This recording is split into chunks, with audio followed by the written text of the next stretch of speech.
En classe, sa maîtresse nous a dit que Tours était la capitale de la soie à l'époque. Du temps de Louis XI sont arrivés à Tours toute une série d'artisans. Louis XI accorde aux soyeux une patente pour produire de la soie. Ça dure du XVe siècle jusqu'au XVIIe siècle. C'est toute une filière, c'est toute une production qui a petit à petit disparu. Donc en fait, le réintroduire, c'est repenser toute la chaîne, depuis la plantation du mûrier, le développement du ver à soie, et puis après tout le savoir-faire autour du fil et enfin son usage. Réintroduire la filière de la soie, c'est essentiel pour nous. C'est en effet de ne pas subir un sourcing qui vient de l'autre bout du monde. Notre implication dans ce projet, c'est identifier des zones potentielles de replantation des mûriers, qui sont la nourriture du ver à soie. L'idée est d'identifier la variété ou les variétés qui seraient les plus adaptées au territoire. On a une collection de mûriers qui a été réimplantée, donc une cinquantaine de variétés de Morus alba, pour pouvoir vraiment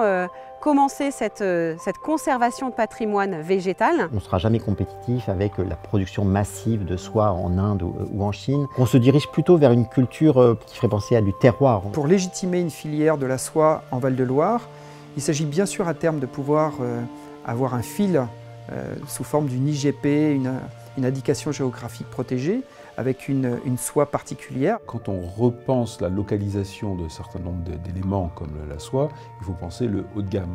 Nous sommes la première industrie mondiale du luxe. C'est la notion de luxe, d'excellence, d'exceptionnalité qu'il faut viser.